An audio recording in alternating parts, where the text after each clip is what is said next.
E quero agradecer primeiramente ao convite que foi feito a mim, pastor Pedrosa, que Deus abençoe a vida e o ministério. Eu pedi isso. Irmãos e irmãs, antes de nós entrarmos diretamente no texto, eu já convido que vocês abram lá em Hebreus 11. Hebreus 11.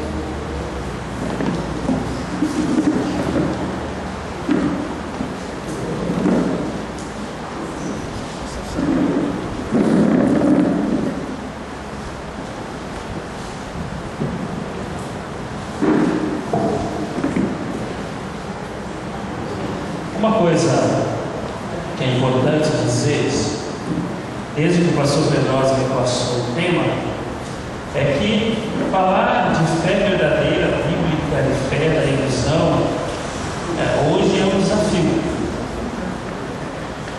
Há muitos estudiosos da religião, sociólogos da religião, que hoje dizem o seguinte, que são palavras deles, não minhas, esse é o pior momento para se viver o Evangelho. Eu custei a entender isso. Esse momento que nós estamos vivendo na igreja é o pior momento para se viver o Evangelho. É o pior momento para se dizer cristão. E nós vamos tentar entender um pouco hoje o porquê disso. Havia um tempo em que uma pessoa dizia para você: eu sou metodista, eu sou pastor da igreja metodista, eu sou presbiteriano, eu sou batista, eu sou luterano, e a pessoa se definia por isso.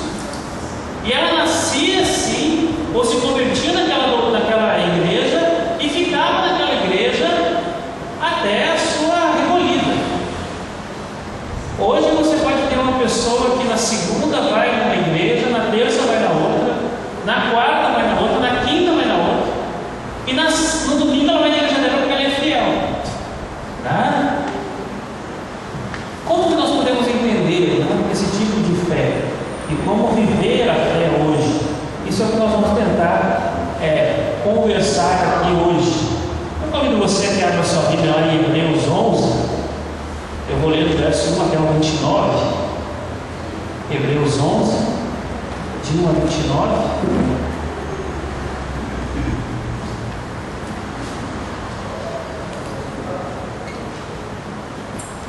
A palavra de Deus, lá em Hebreus 11, de 1 a 29, nos diz assim: ora, a fé é a certeza de coisas que se esperam, a convicção de fatos que se não veem.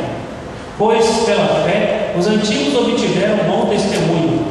Pela fé, entendemos que foi o universo formado pela palavra de Deus, de maneira que o visível veio a existir das coisas que não aparecem. Pela fé, Abel ofereceu a Deus mais excelente sacrifício do que Caim, pelo qual obteve testemunho de ser justo, tendo a aprovação de Deus quanto às suas ofertas. Por meio dela, também, mesmo depois de morto, ainda fala. Pela fé, Enoque foi trasladado para não ver a morte.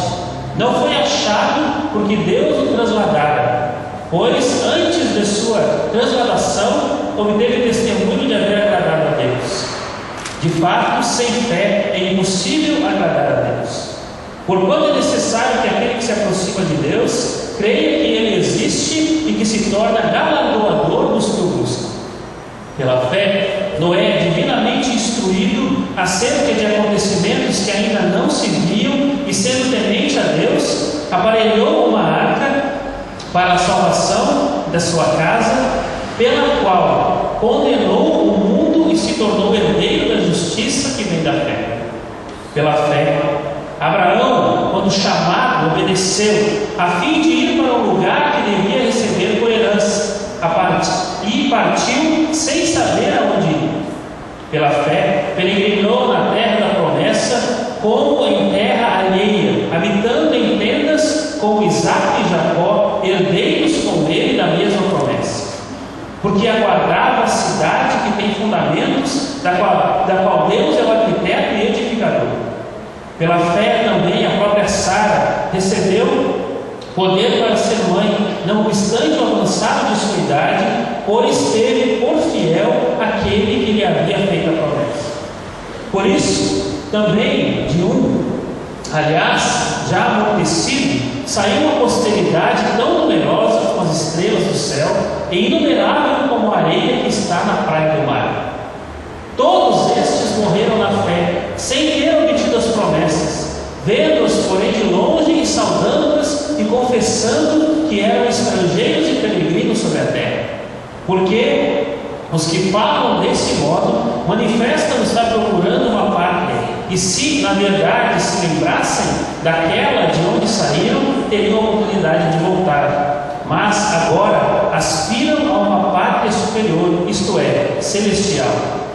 Por isso, Deus não se envergonha deles, de ser chamado seu Deus, porquanto lhes preparou uma cidade.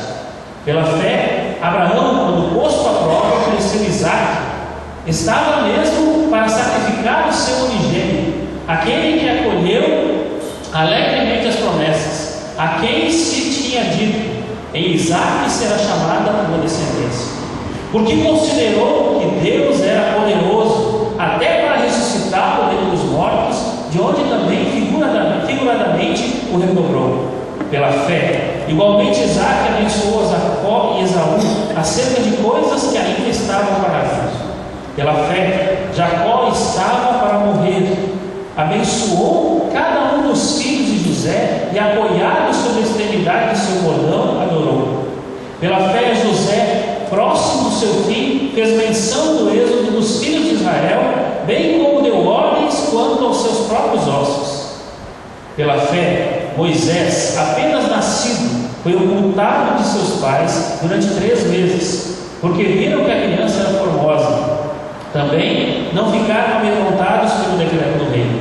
Pela fé, Moisés, quando já homem feito, recusou ser chamado filho da filha de Faraó, preferindo ser maltratado junto com o povo de Deus, a usufruir prazeres transitórios do pecado. Porquanto considerou o próprio de Cristo por maiores riquezas do que os tesouros do Egito, porque contemplava o galardão. Pela fé, ele abandonou o Egito, não ficando amedrontado com a cólera do rei, antes permaneceu firme como quem vê aquele que é invisível.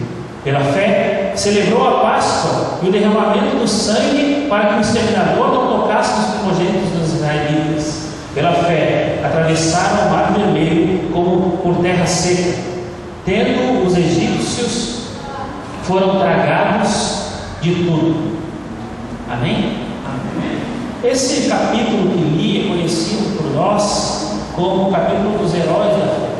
Nós poderíamos seguir aqui os outros versículos do capítulo 11 e teríamos outros nomes aqui de pessoas que tiveram, como o texto mesmo diz, por honra servir a Deus. E o texto diz que Deus não se envergonhou deles. Diante desse texto, como que nós podemos falar de fé verdadeira bíblica? Como que nós podemos falar hoje do que é uma fé verdadeira? Na verdade, hoje está mais fácil falar e definir a fé da ilusão. Antes de falar propriamente da fé verdadeira, do que é a fé verdadeira, eu quero pensar com vocês na fé da ilusão. O que é a fé da ilusão? Porque a fé verdadeira, bíblica, fé que vem para nós através desses exemplos bíblicos, se contrapõe à fé da ilusão. E como eu disse a vocês, hoje é muito mais fácil detectar o que é a fé da ilusão. E nesse sentido, primeiramente, antes de falar para vocês o que é a fé verdadeira, eu quero pensar um pouco primeiro no que é a fé da ilusão. Essa definição de fé da ilusão passa pelo conceito atual de igreja e de evangelho. Eu não tenho como falar de fé hoje, fé da ilusão, sem entender que essa fé, ela perpassa a visão de igreja e de evangelho que se tem no mundo atual.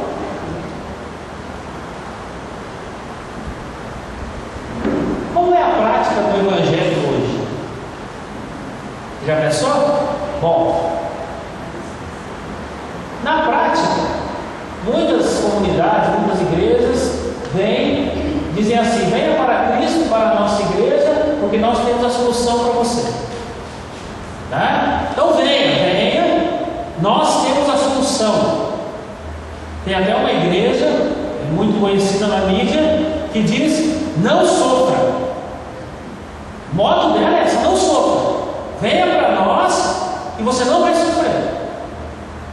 O problema é que o discurso primeiro é esse: venha, nós queremos te auxiliar. O problema é que depois, nos dias seguintes, a maioria das vezes fica no contribua. Há igrejas hoje em que, se você pegar a pregação do mês inteiro dessa igreja, você tem 90% para mais falando só de contribuição. E na grande maioria das vezes, quando fazem uma pregação para falar alguma coisa do Evangelho, falam mais do diabo, falam mais do demônio do que propriamente de Deus. Há pregações por aí em que o sujeito prega 40 minutos, 50 minutos, nesses 40, 50 minutos, 35, 40 ele fala só do diabo e do pecado. E os últimos 5 minutos ele diz: olha, Jesus salva. Ou seja, você usa a mensagem do Evangelho para exaltar quem não tem que ser exaltado. A mensagem do Evangelho é para exaltar a Deus. Amém? Amém. Para exaltar a Cristo.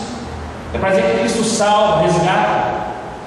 O problema é que hoje, muito do que se ouve de fé e do que se passa nas igrejas por aí tem a ver com essa dimensão. Eu não estou falando aqui de dízimo, não estou falando aqui de ser ofertante, eu não estou falando disso.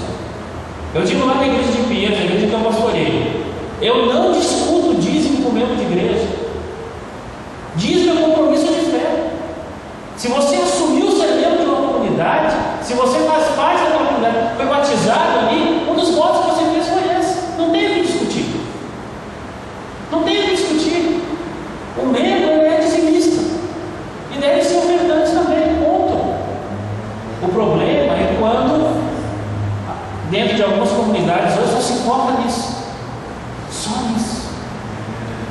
E o problema, irmãos e irmãs, é que essa visão de igreja, de uma igreja que você só está ali para contribuir ou para dar o dinheiro, acaba também se transformando em uma visão de igreja equivocada.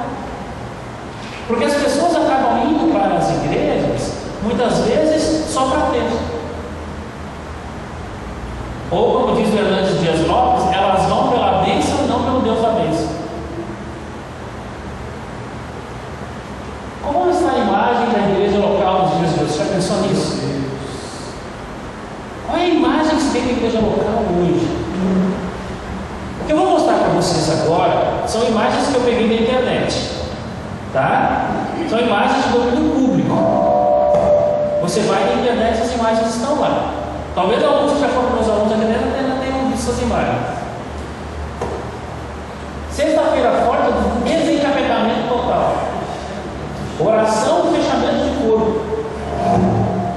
Eu não sei, mas fechamento de corpo era coisa de macumba.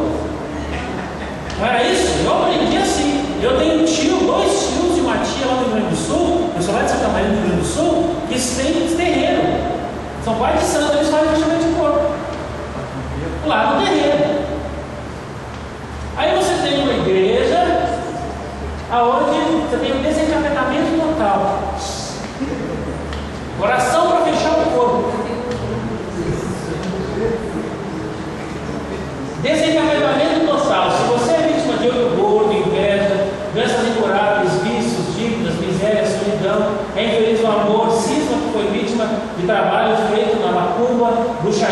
feitiçaria e nada dá certo, vem receber a prece violenta e seja liberto de toda opressão. Isso aí está lá, gente. Está na internet. Eu só peguei na internet. Tá? Desencadeamento total. Orações fortes contra a macumba, bruxaria, feitiçaria, saravá, reza de São Cipriano. Venha receber o banho do alívio com a rua de alecrim. Né? E seja liberto de todo mal. Desencadeamento na gruta milagrosa. Se você é vítima de orgulho, inveja, doenças temporárias, vícios, dívidas, miséria, solidão e infeliz amor, foi vítima de macumba, bruxaria, e nada dá certo, venha receber a prece violenta para a evolução espiritual. Às vezes a pessoa vai lá procurar o sujeito, ela está pensando lá no paraíso, né? Buscando o paraíso, está pensando no paraíso fiscal, né? Para onde que eu vou mandar o meu dinheiro? Sessão espiritual, vem receber nessa sexta-feira, terça-feira, a rosa consagrada para que haja uma limpeza espiritual na sua vida, para livrar você de todo mal. A rosa ungida. Né? Eu não sei, mas isso era patuar. Né? Durante muito tempo, isso se chamava patuar. Quando a pessoa precisa ficar precisando de algo para que isso simbolize a sua fé, isso é patuar. Isso não é muito diferente de pé de coelho, trevo de 4 folhas. Esse eu gostei. Explosão de milagres. O homem de Deus que ora. Só fechar ali. O homem de Deus que ora e o milagre acontece. Né? Vai dizer ali.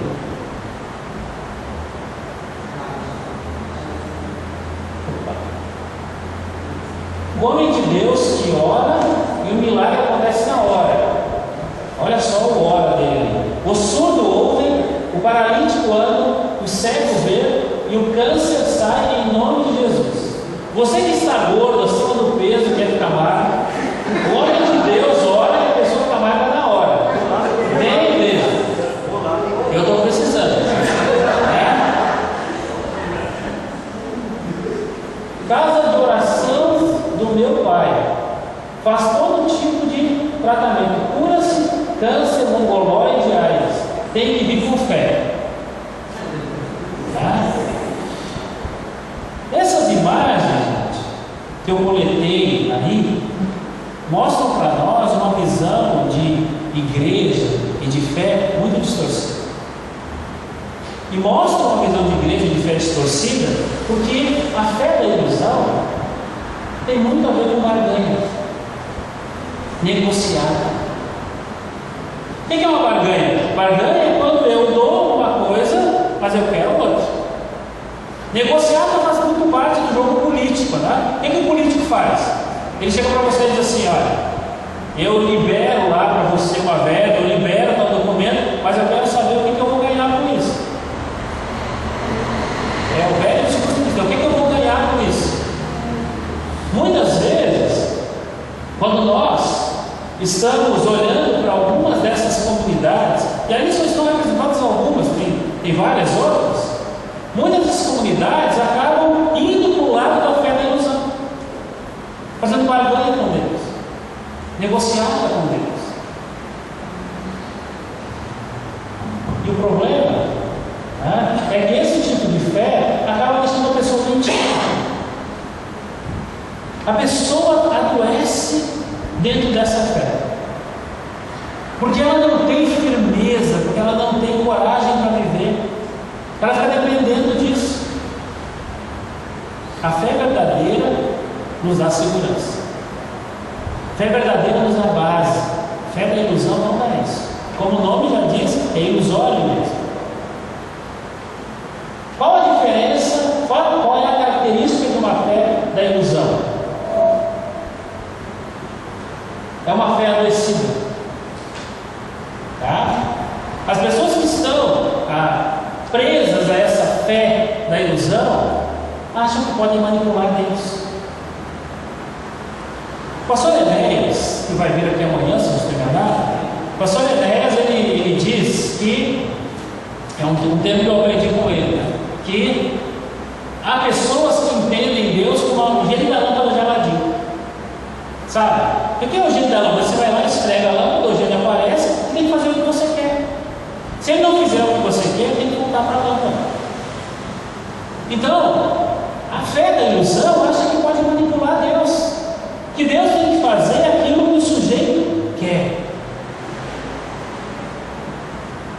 Eu ouvi, faz tempo já, eu estava no carro e um sujeito disse assim,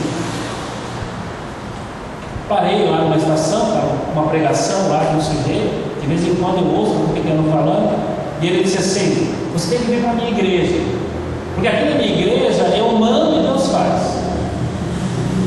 E o que me chocou nessa expressão, eu ainda falei para minha esposa assim, né, eu não posso ter ouvido isso.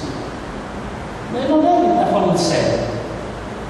Eu mando e Deus faz. Isso é a mudança total da relação. Porque numa relação onde eu sou o servo e Deus é Senhor, então Deus manda, eu obedeço. Mas quando alguém tem a disposição para dizer eu mando e Deus faz, ele está mudando a relação. Está dizendo assim, Deus é meu office boy, Deus é o menininho de recado, eu mando e ele tem que fazer. Deus não pode ser manipulado, mas o pessoal que está na fé da ilusão entende que manipula Deus. O pessoal que está na fé da ilusão acha que Deus é mobilizado pela fé. A fé nos ajuda. A fé faz com que cada um de nós se fortaleça. Mas o que mobiliza Deus, o que faz com que Deus venha em nosso socorro, não é só a nossa fé. O que faz com que Deus venha em nosso socorro é a misericórdia dele. Se nós dependêssemos só da nossa fé, irmãos, para que Deus se mobilizasse, todos nós já não estaríamos aqui. O que mobiliza Deus é seu senso de misericórdia. É porque Ele é bom, misericordioso, justo. Mas aqueles que entendem a fé da ilusão, que buscam a fé da ilusão, acham que você tem que estar sempre dando provas de fé. Deus nos prova a cada dia. Eu não preciso ficar o tempo todo provando a minha fé. O que eu tenho é que viver a fé. Os homens e mulheres que a Bíblia apresenta para nós, eu li alguns aqui lá em Hebreus 11, foram homens e mulheres que viveram a fé. Eles não estavam preocupados em ficar provando a fé o tempo todo. Por quê? Porque viveram a fé no dia a dia deles. Quando eu vivo a fé no meu dia a dia, quando a oração faz parte do meu dia a dia, quando ser grato faz parte do meu dia a dia, quando ser uma pessoa honesta faz parte do meu dia a dia, isso é normal. Estou vivendo a minha fé. Não precisa ficar o tempo todo mostrando para os outros o que é ter fé. Está lembrado de como vivia o fariseu? O fariseu vinha preocupado em fazer o quê? Mostrar para os outros que ele era um sujeito bom, justo, que orava bem. Jesus olha e diz assim: isso aí não é fé. O sujeito vai, ora na praça, diz: não, tem que orar lá escondido. É lá no quarto, é lá que eu quero ver a oração. Outra coisa importante: achar que a maior evidência da fé são os milagres. A fé da ilusão, ela se movimenta só pelos milagres. E tem que ser coisa grande. Eu costumo dizer que milagre é eu acordar de manhã. Milagre é eu poder, hoje à noite, chegar em casa, deitar a cabeça no travesseiro e dizer: Deus, obrigado. Quantas pessoas não tiveram alimento hoje e eu tive alimento? Quantas pessoas não tiveram livramento se eu tive? Quantas pessoas passaram por dificuldades e não conseguiram ter uma resposta e eu tive? Esse milagre também. Deus nas pequenas coisas. Tem um livro do John Stott. É um texto antigo do Stott. que chama exatamente assim, Deus nas pequenas coisas. Tá? E que ele vai refletir exatamente sobre isso. Às vezes nós estamos esperando grande, né? Que Deus faça um milagre. O cara tem que andar, o cego tem que ver, e às vezes o milagre está em ter alimento em casa. Às vezes o milagre está em haver tido uma resposta sobre uma situação que você não esperava. Mas a pessoa que vive a fé da ilusão, ela vive esse tipo de fé que só se mobiliza por grandes milagres. Quem se vive por grandes milagres, irmãos, e não que Deus não possa fazer milagres, não estou dizendo isso. Deus pode fazer os milagres e Ele faz muitos milagres, eu sei disso. O que eu estou dizendo é que a nossa fé não pode se mover só por isso. Uma outra coisa importante também é que a fé da ilusão promove desequilíbrios emocionais, desequilíbrios espirituais, desequilíbrios mentais e sociais. Nossa, pastor Pedroso, não sei se o senhor conhece o pastor Karl Kepler. Conhece? O pastor Karl Kepler foi professor lá no Betel. Ele escreveu um livro já, um pequeno livro, falando sobre as doenças que a igreja causa nas pessoas. E ele está escrevendo uma tese de doutorado falando sobre eclesiogenia. O que são eclesiogenias? Eclesiogenias é um termo que ele cunhou, é um neologismo cunhado por ele, em que trabalha essa dimensão de que pessoas às vezes vão para a igreja e vão para a fé e acabam chegando a igrejas, a comunidades onde se trabalha uma fé doentia, uma fé da ilusão, e as pessoas adoecem. E a pessoa adoece porque, na maioria dos casos, ela busca uma coisa que ela não vai ter. Todos nós, irmãos e irmãs, queremos ser felizes, concorda comigo? Quem não quer ser feliz? Todos nós queremos ser felizes. Todos nós queremos ser felizes. Uma das verdades do Evangelho é que a felicidade ela vai ser construída no dia a dia. Nós temos que passar pelas provações, pelas dificuldades também. E a fé da ilusão ensina isso. A fé da ilusão vai dizer que se você tem algum tipo de doença, é porque tem pecado, e porque você está em pecado, e porque logo você não tem fé, e por isso você está doente. E se você quiser melhorar, tem que ter fé. Você imagina a crise que uma pessoa entra, por exemplo, ela vai no médico e descobre que está com diabetes. Um mal do século, diabetes hoje é um mal do século. Mas ela está com diabetes por quê? Porque o demônio colocou diabetes nela? Ou será que não foi porque ela não se cuidou? Será que não foi porque ela exagerou e agora tem que se cuidar? Mas alguém chega e te fala assim: você está com diabetes? Você está com estigmatismo? Estigmatismo então. Isso é um pecado, você está com um pecado escondido. E o sujeito entra numa crise, que pecado é esse? E ela fica tentando espiar o pecado e nunca vai sarar. Por quê? Porque na verdade a questão não é essa. A questão é que às vezes ela tem que ir lá no médico mesmo, se tratar. Fé da ilusão faz com que as pessoas se percam no seu sentido emocional, na sua relação com Deus, na questão espiritual, na questão da mentalidade, porque chega um momento em que essa pessoa fica numa crise tão grande que ela não consegue se entender mais. Ela não consegue entender por que as coisas estão acontecendo na vida dela. Ela é dizimista, ela é ofertante, ela vai à igreja, ela faz parte do ministério, mas tem problema em casa. Como isso? Crise que eu vivo lá na igreja de pastoreio. Às vezes eu gosto de falar, pastor, o que eu estou fazendo errado? Estou na igreja, faço parte do ministério, sou dizimista fiel, estou trabalhando e olha o problemão que eu estou enfrentando. Eu tenho que dizer para ele assim: não, vamos orar, mas olha, meu irmão, às vezes a vida é assim mesmo. A gente tem que aprender a lutar, tem que aprender a ter caminhos para sair dessa. Eu digo para ele assim: olha, se eu contar alguns problemas meus, você vai começar a chorar.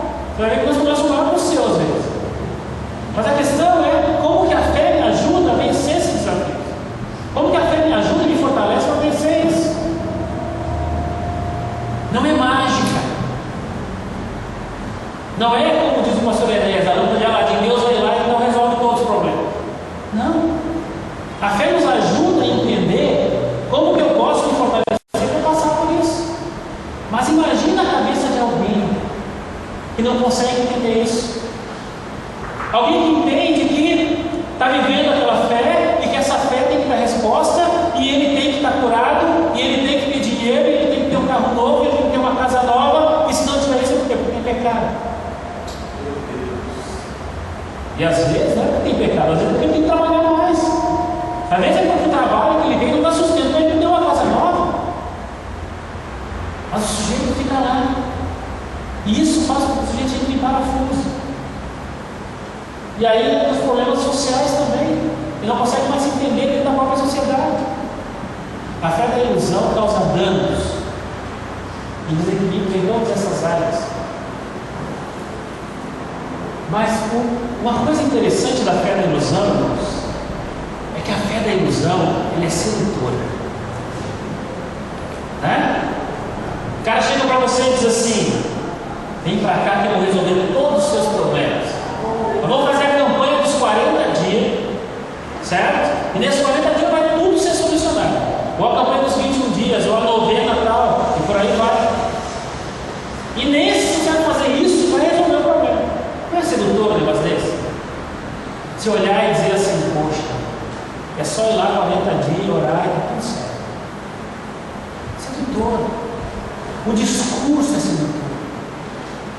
E muitas vezes aparece exatamente assim, né? Senhor, eu determino bênçãos para a minha vida. Eu quero minha casa, meu carro, prosperidade financeira, minha ungida. Né? Aí Deus aparece, mas eu pensei que aqui eu era Deus, né? Você era eu que mandava aqui. A fé da ilusão faz com que a pessoa não consiga mais entender que a relação que ela está desenvolvendo com Deus não é uma relação de troca, não é uma relação de barganha, é uma relação de convivência. Esses personagens que eu li aqui no começo, lá de Hebreus 11, a palavra de Deus vai dizer para nós que esses homens e mulheres que a palavra de Deus vai dizer para nós eram pessoas que tinham relacionamento com Deus. Olha só a palavra relacionamento. Não era simplesmente chega para Deus e diz assim: ó, eu quero tal coisa. No caminhar com Deus, Deus ia percebendo que eles estavam sentindo falta e Deus atribuía, Deus dava. Porque no relacionamento que eles iam construindo, Deus percebia as falhas, as deficiências. Tem um texto bíblico que vocês devem conhecer. O texto lá em que Deus fala para Abraão assim, né? Anda comigo e ser perfeito. Conhece o texto? Anda comigo e ser perfeito. O professor João Batista, que é meu amigo e é especialista em hebraico, João Batista diz que a tradução desse texto está errada. E depois, conversando com outros autores, outros estudiosos do hebraico, eles disseram que a tradução realmente não é boa. Porque lá no texto hebraico, a tradução melhor do português seria: anda comigo que eu te aperfeiçoo. Faz mais sentido, né, pastor? Quem é perfeito para andar com Deus? Anda comigo e ser perfeito. Você olha e fala: como eu vou ser perfeito para andar com Deus? Agora, quando você entende que o texto está dizendo lá: anda comigo que eu te aperfeiçoo. No caminhar, no relacionamento, eu vou te aperfeiçoar. Eu vou vendo o que está errado, eu vou mostrando e aparando as arestas para que você possa ser um servo fiel. Mas o problema é que a fé da ilusão não propõe isso. A fé da ilusão seduz.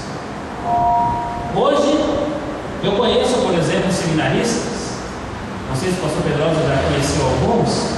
O sujeito vai para o seminário e eu já ouvi um discurso assim: sabe, pastor, eu vim para o seminário porque sou pastor para a igreja grande. Igreja de periferia não é para mim. Eu fiquei pensando comigo assim: poxa, rapaz, a primeira igreja que eu pastoreei foi lá no Rio Grande do Sul, lá em Juí.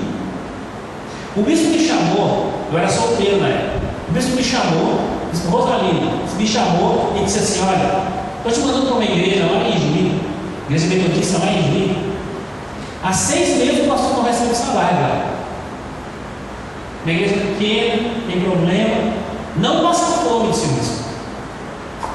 Não passa fome. Escreve para a sede, liga para mim, e aí eu mando dinheiro. A sede manda dinheiro para você não passar fome lá. Mas você aceita essa nomeação? Vamos embora. E começou a trabalhar com a capela. Aí o sujeito chega assim, né? Ele acha que vai chegar numa catedral. Eu não sou pastor para a igreja pequena. Um seminarista que eu dei aula uma vez chegou para mim e disse assim: não, o meu pastor já disse que ele não prega para menos de 1.500 pessoas, que não convide ele para pregar para menos de 1.500 pessoas.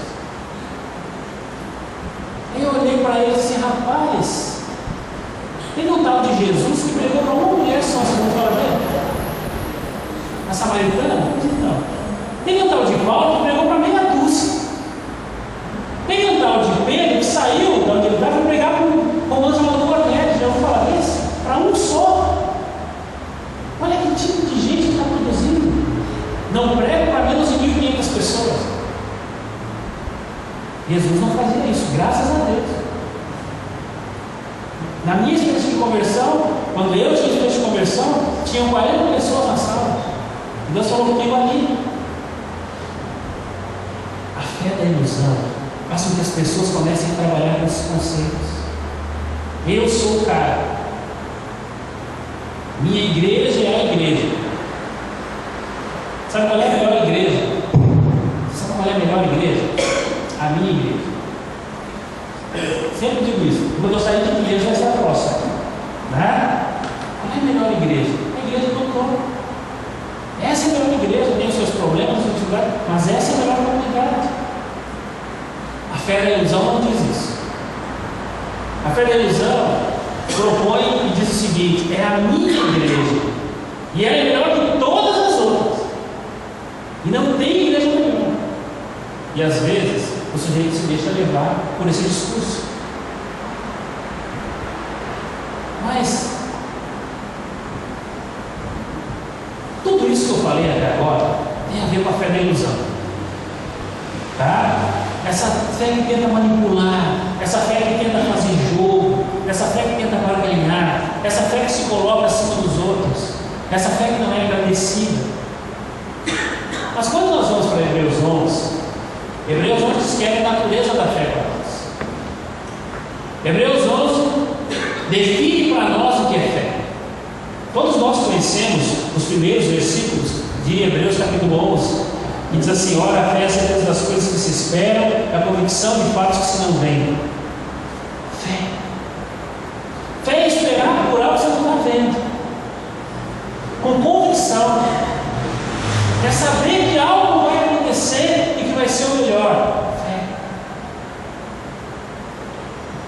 Quando se pensa na igreja, a igreja que estava nascendo lá no primeiro século, uma palavra que define a igreja do primeiro século, até o segundo, terceiro século, quando termina a perseguição, a palavra que define a perseverança. Essa palavra define a igreja que nasce em Atos dos Apóstolos, até aquele momento lá quando Constantino reconhece a igreja dentro do Império Romano. O que define todo esse período? Perseverança. Por que essa palavra define? Porque aquela gente tinha muito pelo qual dizer: não quero mais. Eram perseguidos, famílias eram desestruturadas, tinha gente sendo exilada, e aquele povo dizia: nós continuamos aqui, nós não temos filhos. O que eles esperavam? Eles esperavam algo melhor. Eles esperavam momentos melhores, dias melhores. Eles confiavam que Deus tinha coisa melhor para eles. Fé é a certeza das coisas que se esperam, a convicção de fatos que se não veem. Quem pensou quantas pessoas morreram no primeiro século? Quantas pessoas morreram no segundo século? E foi só no quarto século, que a igreja foi reconhecida dentro dos limites do império. Quanta gente perseverou, Quanta gente não desistiu, porque entendeu o que é fé. E nessa noite, em que nós entendemos um pouco o que é a fé da ilusão, vamos tentar entender um pouco quais são as características de uma fé verdadeira e bíblica. E eu peguei alguns personagens para a gente poder entender. Lá no verso 4 de Hebreus diz assim: pela fé Abel ofereceu a Deus mais excelente sacrifício do que Caim, pelo qual obteve o testemunho de ser justo, tendo a aprovação de Deus quanto às suas ofertas. Por meio dela, também, mesmo depois de morto, ainda fala. Que característica tinha a fé de Abel? Que característica tinha essa fé de Abel, que para nós também, nessa noite, é uma fé que se expõe, se apresenta como verdadeira. Ele não teve problema em dar o seu melhor. Ele se mobilizava, ele se colocava para dar o melhor para Deus. E entender que quando nós servimos a Deus, quando nós caminhamos com Deus, se a fé é verdadeira, nós fazemos o nosso melhor. E fazer o melhor exige sacrifício. Fazer o melhor exige que eu me doe, que eu me dê. Quando eu estava à frente de uma igreja há algum tempo, tinha um ministério de louvor na igreja. Eu estava assumindo a igreja. E no primeiro domingo, eu estava assumindo a igreja, o louvor foi ruim. Sabe quando o negócio não flui? O pessoal como é que chama? Não estava no mesmo tom, não estava em sintonia. Aí terminou o culto, chamei o irmão que era o coordenador e disse assim: não, pode ser alguma coisa, porque estava totalmente, eles não estavam sintonizados. A bateria, o baixo, estava tudo descompassado. Aconteceu alguma coisa? Ele olhou para mim e disse assim: aqui é assim mesmo, pastor. A gente ensaia para mudar. E aí, quando dá, aí a gente ensaia e nem sempre está bom. Mas a gente está fazendo para Deus. Eu olhei para ele e disse: pois é, então você está errado. Porque para Deus a gente não faz de qualquer jeito. Se não tem tempo, tem que arranjar tempo. E se não melhorar, não vai tocar. Porque não é de qualquer jeito. Ah, mas eu não tenho tempo. Arranja tempo, não. A gente arranja tempo. Arranja tempo para ir no shopping, arranja tempo para passear, arranja tempo para muita coisa. Aí para Deus vai me dizer isso? É assim mesmo? É assim mesmo, sempre é assim. Como é sempre assim? Servir a Deus e ter uma fé, e viver uma fé verdadeira, é saber que fé verdadeira exige sacrifício. É saber que na caminhada da fé, Deus exige de mim.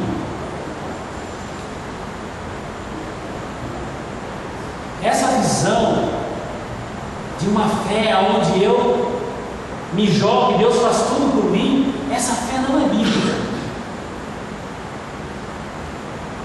Guarde o que eu vou dizer para você, guarde bem. Deus não faz aquilo que você tem capacidade de fazer. Ele não faz. O que você tem capacidade para fazer, faça e faça bem. E Deus vai abençoar. Não fique esperando que Deus vai fazer tudo. Ele não vai fazer tudo. O que você tem capacidade para fazer, faça e faça bem feito. Deus não passa no vestibular. Deus não passa em concurso.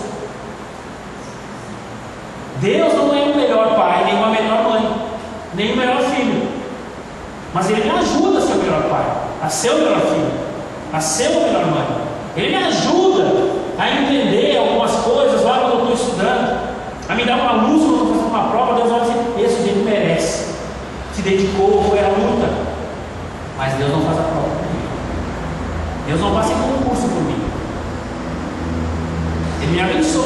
mas se eu também fizer alguma coisa. Por isso, fé exige o nosso melhor. Fé verdadeira exige o meu melhor. O que a palavra diz para nós sobre Abel? Abel deu o seu melhor. Ele não deu qualquer coisa, ele deu o melhor. Quem sabe, né? Só devagando aqui, ele podia olhar e dizer: poxa, mas essa ovelha é gorda, né? Tanta lã, tanta coisa que eu podia fazer com essa ovelha, tanta coisa boa que eu podia fazer com ela. Ele não pensou assim: esse é o meu melhor. Então o meu melhor é para Deus. Mas sabe qual é o problema? É que nós, muitas vezes, olhamos e dizemos assim: o melhor é para mim, né? O melhor é para mim, aí o resto eu deixo com Deus. Eu ouvi um pastor esses dias e ele dizia o seguinte: que um membro da igreja dele chegou para ele e disse assim: pastor, dízimo é 10%, né? É 10% do líquido ou do bruto? Aí o pastor olhou para ele e disse assim: você quer saber o quanto menos você tem que dar, né? É isso que você quer saber, o quanto menos você tem que dar. Eu falei assim: você não dá nada, não. Você já vai dar com o coração pesado, tem que dar com o coração. Você devia dizer para esse pastor: hoje eu vou dar 40%, 20%, 30%, porque é o meu melhor. Não é porque é o menos, não é porque é o mínimo, eu vou dar o melhor. Eu estou esperando algum membro da minha igreja fazer conta para dar a mesma resposta para ele. Eu estou esperando algum membro da minha igreja fazer essa pergunta. Eu gravei essa resposta, né? Se essa resposta é uma boa resposta, né? Está fazendo uma pergunta que você quer dar menos, é isso? Dá o melhor. O melhor. Eu tenho um dicionário bíblico em casa. E quando eu era seminarista, eu guardei dinheiro para comprar aquele dicionário. Era um dicionário hebraico. E era caro, era um dicionário inglês, né, norte-americano, tinha que comprar, tinha que importar e tal. Eu consegui uma pessoa que fosse comprar, aí a pessoa comprou, trouxe para mim. Eu gastei uma grana para comprar aquele dicionário. Era o melhor, né? Eu estava com um dicionário bonitão lá na minha estante. E um pastor, muito meu amigo, me chamou um dia para almoçar na casa dele. Aí nós almoçamos. Aí ele disse assim: eu tenho um presente para dar para você. Ah, é? Ele foi lá na estante dele e pegou o dicionário que ele tinha, que é o mesmo dicionário. Só que no dicionário era usado o dicionário dele. Não era bem novinho. Era caro o dicionário. Aí ele chegou e disse assim: isso aqui é para você. Você é seminarista, eu sei que é difícil comprar, estou dando para você. Faça bom uso. Aí eu assim, sabe, Paulo? Eu disse assim: não, pastor, não precisa, né? Não precisa, é caro. Aí ele olhou para mim e disse assim: é o meu melhor. Eu não quero dar qualquer coisa para você, eu quero dar o que eu tenho de melhor. Isso é o melhor do que o meu melhor, eu quero dar o melhor para você. O dicionário que eu tinha comprado eu dei para um amigo meu. E fiquei com aquele dicionário que eu ganhei, está lá ainda. Ele me deu o melhor. Eu lembro que eu cheguei e olhava para aquele dicionário, né, e dizia assim: poxa, podia ter economizado uma grana. Mas ele me deu o melhor. Para Deus, eu tenho que dar o melhor. Abel é reconhecido como aquele que deu o seu melhor. Outra coisa importante, lá no verso 7 fala para nós de um sujeito chamado Noé. E diz assim: pela fé Noé, divinamente instruído acerca de acontecimentos que ainda não se viam, simplesmente a Deus, aparelhou uma arca para a salvação de sua casa, pela qual condenou o mundo e se tornou herdeiro da justiça que vem da fé. O que fez o Noé? Noé obedeceu. Teve disposição para obedecer. Sabe, nós somos muito bons em dizer que queremos ouvir a Deus, Eu quero ouvir a Deus, eu quero que Deus fale comigo. Mas quando Deus fala uma coisa que a gente não quer ouvir, dizer para o outro. Não, você tem um conselho que está do meu lado, não é para mim. Disposição em ouvir a Deus tem a ver com essa dimensão de que às vezes Deus vai dizer coisa que eu não estou afim de ouvir. Você tem ideia do trabalho que deve ter sido construir uma arca? Você tem ideia do trabalho que deve ter sido não eu olhar e falar, como é que eu vou construir esse negócio? Mas ele foi obediente. Fé verdadeira é obediente, tem disposição para obedecer, apesar do preço. Muita gente quer seguir Jesus. O problema é que tem muita gente por aí que diz que ele seguir Jesus, mas que quando começa a sentir o peso, o que é ser discípulo de fato, o que é obedecer, desiste do caminho. Fé verdadeira é obediente. Fé verdadeira não tem problema em obedecer a Deus. Uma outra coisa,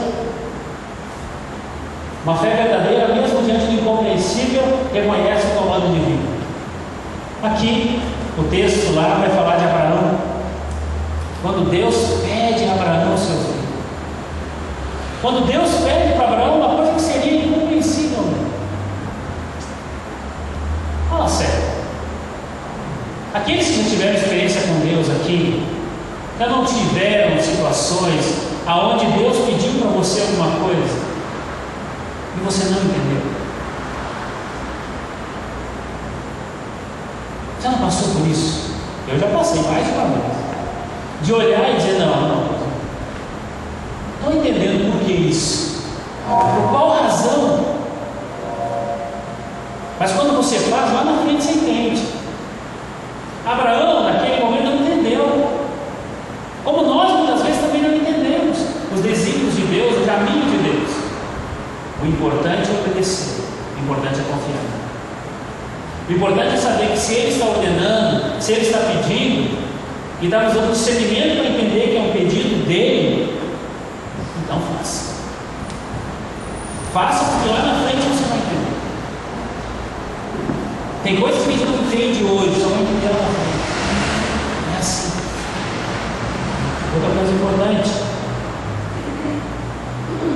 Uma fé verdadeira renuncia privilégios porque deseja estar a serviço de Deus. O exemplo aqui é Moisés. O texto vai falar para nós que ele se recusou a ser chamado de filho da filha de Faraó. Flávio Josefo traz uma informação, e lá o Flávio Josefo vai dizer que o Moisés era o segundo em comando do exército egípcio. Segundo em comando do exército egípcio. Ou seja, ele não tinha poder mesmo. Ele tinha poder mesmo. Mas ele abriu mão dos privilégios. Ele abriu mão para poder servir o seu povo, para poder caminhar com Deus. Um dos grandes problemas das pessoas que buscam viver a fé hoje é que muitos buscam viver a fé como privilégio. Na igreja metodista existem pastoras, e eu passei por uma experiência há tempos atrás em que uma moça, pastora da nossa igreja, ela passou por mim e por um irmão que estava do meu lado, me cumprimentou, mal cumprimentou o irmão que estava ao lado. O irmão que estava ao meu lado disse assim: essa moça é lá da minha igreja, pastor. Nós aqui recomendamos essa moça para pastorar. E eu disse: é? Foi ela sair do seminário, nunca mais ela olhou os membros da igreja como iguais a ela.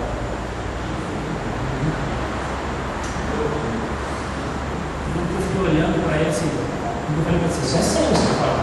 Não é sério, mas é verdade. Ela é uma pastora que não dignifica ser pastora, porque ela não respeita os trabalhos dela.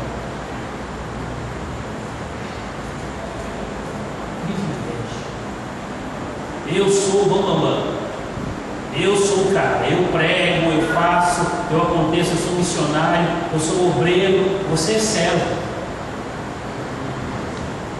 A Epístola aos Romanos, capítulo 1, verso 1, Paulo diz assim: Paulo, servo do Senhor, chamado para ser apóstolo. Eu gosto dele. Eu sou servo, chamado para ser apóstolo. E nós também temos que aprender isso. Nós somos servos. E se eu sou servo, não estou para ter privilégios. Mário Sérgio Cortella, que é um pensador no Brasil, aí na atualidade, Mário Sérgio Cortella, volta e meia, nas suas palestras, usa uma expressão que eu gosto. Ele diz assim: um poder que se serve é um poder que não serve. Um poder que se serve é um poder que não serve. Isso é uma verdade. Isso é uma verdade para a classe política, isso é uma verdade para as pessoas que estão na igreja também. Fé verdadeira não se serve dos outros, aprende a servir. Se você é servo, você veio para servir. Aleluia. Os heróis da fé não se tornam heróis porque receberam muitas bênçãos, mas porque com sua fé abençoaram a muitos. Os heróis da fé não se tornaram pessoas melhores porque eles foram abençoados. Não. É porque eles abençoaram muita gente. Fé verdadeira não é só a fé que busca a bênção, é a fé que entende que eu recebo a bênção para abençoar. Lembra lá do que Deus disse para Abraão? Se tu uma bênção. Nós recebemos o Evangelho e recebemos a fé não só para que Deus nos abençoe, mas que através dessa fé que nós vivenciamos, nós possamos abençoar as pessoas também. Todos os exemplos que a Bíblia nos dá de homens e mulheres que viveram a fé foram pessoas que não viveram a fé só para si. Foram pessoas que usaram a fé para abençoar pessoas também.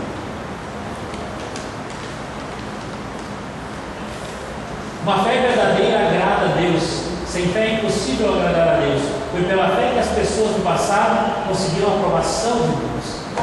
Foi pela fé que as pessoas do passado conseguiram a aprovação de Deus. Se nós queremos receber a aprovação de Deus, nós queremos ter uma fé que realmente fale do Deus que nós estamos pregando, essa fé tem que ser real.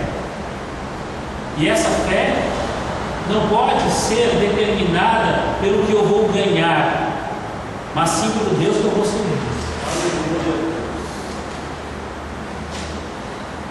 Deus nos livre de uma fé adoecida, puramente passiva, cheia de fantasias, que acha que Deus está a meu serviço.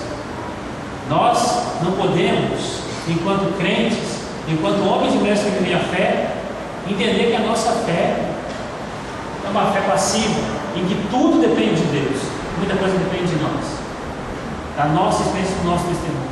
Nós não podemos entender a fé como um exercício de fantasia, Deus sendo um mágico que vem e resolve meus problemas. Eu não posso entender que Deus está a meu serviço. Deus não está a serviço de ninguém, nós estamos a serviço dele.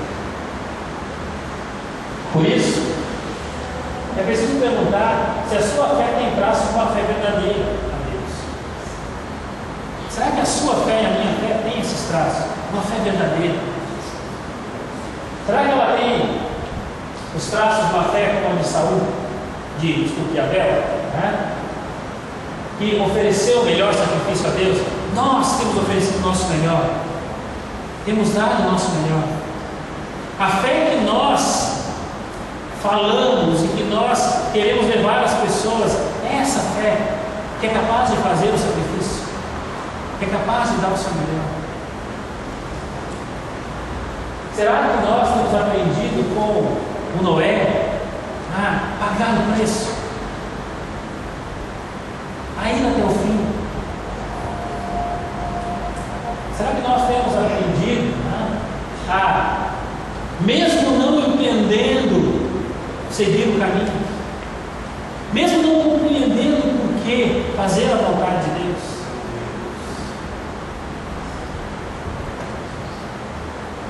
Será que nós temos aprendido a renunciar aos privilégios? Eu sempre fico temeroso quando alguém se aproxima de mim, ou quando alguém está no seminário e eu percebo que a pessoa está ali pensando nos privilégios. Eu não sou pastor para a igreja pequena. Eu já tive aluno que já me disse assim: eu tenho chamado para ser bispo. Ele nem é pastor ainda. Eu tenho chamado para ser bispo. Hoje eu tenho chamado para ser apóstolo, por aí vai. Né? Eu digo para ele assim: primeiro seja pastor. Seja pastor primeiro. Aprenda a pastorear.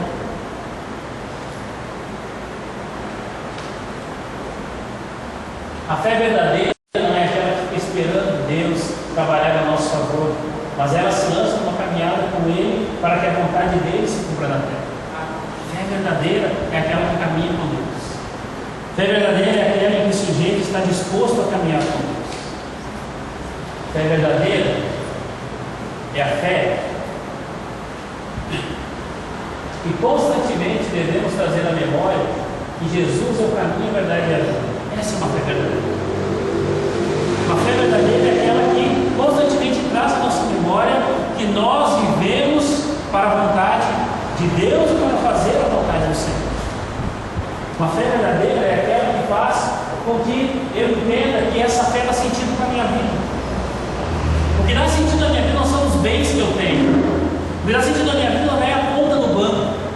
O que dá sentido na minha vida não é se eu tenho casa, carro. O que dá sentido na minha vida é a fé. Fé real, fé verdadeira, fé no Cristo que deu a vida por mim. Essa fé nos livra do desespero do mundo sem Deus. As pessoas que vivem na fé da ilusão não conseguem compreender, elas não conseguem entender o que é caminhar com Deus. Mas aqueles que caminham com Deus sabem que em meio às lutas, em meio aos desesperos, em meio às dificuldades, eles e elas podem contar com Deus, e é isso que os fortalece. O que os fortalece não é saber se vai ser abençoado ou não. O que os fortalece é saber que Deus está ao seu lado. O que os fortalece é saber que em todo o caminho Deus está ao lado. Isso nos fortalece. Outra coisa importante, que a fé verdadeira nos livra dos bens terrenos. Nos livra dessa preocupação de ficar sempre preocupado com o que eu vou ter. Eu não estou dizendo, de maneira alguma eu diria, que você não deve buscar ter uma casa ou melhorar o seu carro. Não estou dizendo isso. O que eu estou dizendo é que a sua preocupação maior não deve ser essa. Que a sua preocupação não pode ser só isso. Quando nós caminhamos com Deus, pegando o exemplo que eu dei no começo, quando nós nos relacionamos com Deus, quando nós caminhamos com Ele, exemplo desses homens e mulheres que a Bíblia relata, Deus vai nos abençoando. Ele sabe o que nos falta. Ele sabe o que nós necessitamos e Ele dá. Fé verdadeira nos livra do subjetivo, do subjetivismo hedonista, ou seja, de pensar só em nós mesmos, de pensar só em nós e nos nossos prazeres. Fé verdadeira não se preocupa só com o que eu terei. Fé verdadeira se preocupa com o outro. Fé verdadeira é aquela que se preocupa em abençoar, não é preocupada só com o eu. Fé verdadeira nos livra da despersonalização. Hoje, tem muita gente aí que vive uma fé personalista. O que é uma fé personalista? É ser igual ao fulano. É por isso que hoje tem muita gente pregando como o bispo ciclano, como o apóstolo Beltrano. Né? É o personalismo. Fé verdadeira nos livra dessa personalização, nos despersonaliza, faz que a gente possa viver a nossa fé com a nossa cara, com o nosso jeito. Sempre que eu vejo um aluno ou um colega pregando como alguém que ele vê na TV, ou alguém que ele pega como modelo, eu sempre digo para os alunos: aprenda o seu estilo, aprenda o seu jeito de pregar, aprenda o seu jeito. Não precisa ficar imitando fulano, imitando ciclano. Aprenda o seu jeito. Quando você aprender o seu jeito, as pessoas vão respeitar você, porque você não vai estar imitando esse ou aquele, é você mesmo que está ali. Fé verdadeira nos livra da exclusão, de achar que nós somos excluídos do mundo, somos excluídos da fé. Não, Deus veio ao nosso encontro para nos incluir e não para nos excluir. Cristo morreu na cruz para que nós fôssemos incluídos no reino. Ele levou todos os pecados para que nós fôssemos incluídos no reino. Então não dá para se sentir excluído. Fé verdadeira nos livra de escravidão. Fé verdadeira faz com que eu possa viver em liberdade, sem ficar escravizado pelo pecado e pelo medo. A grande verdade, irmãos e irmãs, é que cada um de nós aqui pode viver sim uma fé verdadeira. A fé verdadeira depende da nossa vivência e nosso relacionamento com Deus. Todos os exemplos que a Bíblia trouxe para nós, Abraão, Enoque, Raabe, os outros exemplos que a Bíblia coloca aqui, né? Josué e todos os outros, José, Jacó, todos eles foram pessoas que tiveram um relacionamento com Deus. O que faz com que eu possa ter uma fé verdadeira é o relacionamento que eu tenho com Deus. Então, se você nessa noite percebeu que está vivendo uma fé de ilusão, ou que está percebendo que está um pouco iludido na fé, quem sabe essa noite você possa viver ou começar a viver uma fé verdadeira. Uma fé que busca pagar o preço, uma fé que busca caminhar com Deus, uma fé que busca aprender com Deus. Esse, eu creio, é o desejo de Deus para cada um de nós. Amém? Que Deus nos abençoe, irmãos e irmãs.